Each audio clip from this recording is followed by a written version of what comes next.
بسم اللہ الرحمن الرحیم نحمدہ و نصلی علی رسول الکریم۔ حفظ کی کلاسوں کے ساتھ ہم نے جو کتاب ہے، ویسے تو بے شمار کتابیں ہیں ماشاءاللہ، احادیث ہیں قرآن میں، قرآن کے فضائل ہیں، قرآن کی حفظ کے حدیث میں بڑے فضائل ہیں۔ تو اس موقع پر یعنی اس بارے میں ایک کتاب ہے تحفہ حفاظ، تو حفاظ کرام کے لیے یا حفظ کا شوق رکھنے والوں کے لیے بہترین کتاب ہے اور معلومات کا انسائکلوپیڈیا ہے۔ شیخ الحدیث مولانا زکریا صاحب کے افادات میں سے ہے اور مولانا قاری محمد طیب قاسمی صاحب اور دیگر اکابرین کے اقوال اور ان کی بہت ساری باتیں ہیں۔ تو آج ہم تھوڑا پہلا حصہ شروع کرتے ہیں۔ اس کا ٹاپک ہے بسم اللہ الرحمن الرحیم کے بعد مومن کا مقصد اصلی اور قرآن کریم۔ یہ بھی قاری طیب صاحب کی کچھ باتیں ہیں کہ فرماتے ہیں قرآن کریم اللہ تعالیٰ کی ذات و صفات کا مظہر ہے۔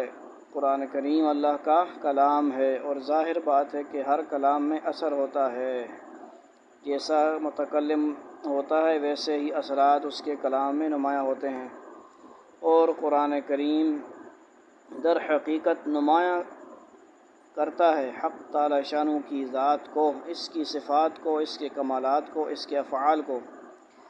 جو شخص خیال کرتا ہو کہ میں اللہ کو آنکھوں سے دیکھ لوں تو وہ دل کی آنکھوں سے قرآن کریم کی تلاوت کرے تو حق تعالی نظر آ جائیں گے۔ سبحان اللہ۔ زیب النساء عالمگیر کی بیٹی تھی اور بہت بڑی شاعرہ بھی تھی۔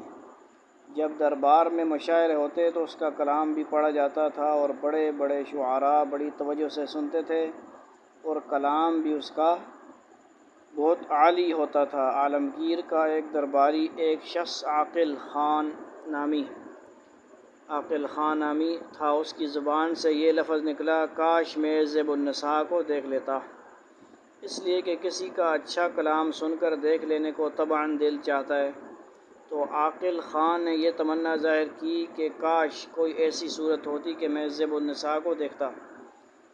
مقولہ پہنچ گیا، یعنی وہ پیغام اس زیب النساء تک پہنچ گیا زیب النساء کو، مگر وہ شاہی دور تھا، بڑا عظیم پردہ ہوتا تھا، اس لیے کوئی صورت ممکن نہیں تھی زیب النساء کو دیکھنے کی۔ تو زیب النساء نے ایک شعر لکھ کر بھیج دیا۔ اس تمنا کے جواب میں اس نے لکھا، در سخن مخفی صنم چوں بوئے گل در برگ گل، ہر کہ از من میل دارد در سخن بیند مرا۔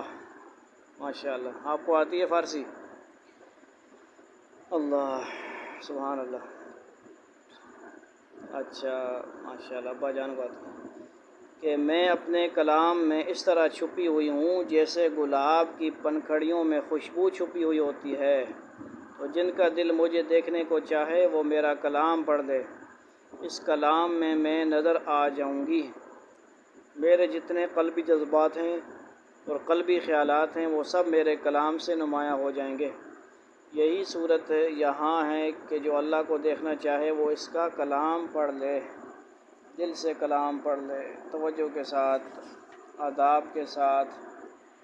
تو آج کے لیے ہمارا میرے خیال یہ ایک ٹاپک بہت ہے۔ اس کا کیا ٹاپک تھا؟ قرآن کریم اللہ تعالیٰ کی ذات و صفات کا مظہر ہے۔ ایک مثال، ایک واقعہ دے کر، زیب النساء بہت بڑی بادشاہ کی بیٹی اور بہت نیک بھی تھی، اور بادشاہ بھی نیک ہوتے تھے اور بیٹیاں بھی ان کی پھر باپردہ اور باحیا ہوتی تھیں۔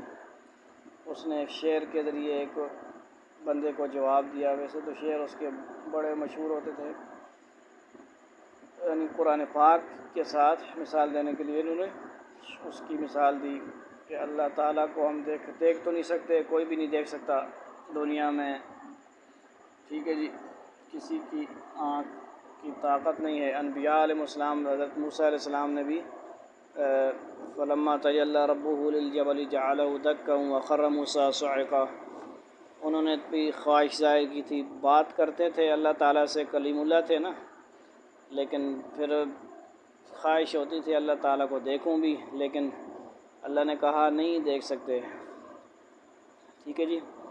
تجلی جب وہ اللہ تعالیٰ کی پہاڑ پر پڑی تو وہ بے ہوش ہو گئے موسیٰ علیہ السلام، سارا پہاڑ چورا چورا ہو گیا۔ تو حضرت آپ صلی اللہ علیہ وسلم بھی آسمان پر گئے ہیں، تو اللہ نے آپ کو قوت طاقت دی ہے کہ وہاں کے جو ہے آپ کے ایک اسپیشل اللہ تعالیٰ نے آپ کو اپنے پاس بلایا، اپنے پاس زیارت کری۔ آپ یعنی نبیوں میں اللہ تعالیٰ کو آپ صلی اللہ علیہ وسلم نے ہی دیکھا، پاس سے آ کے ملاقات ہوئی۔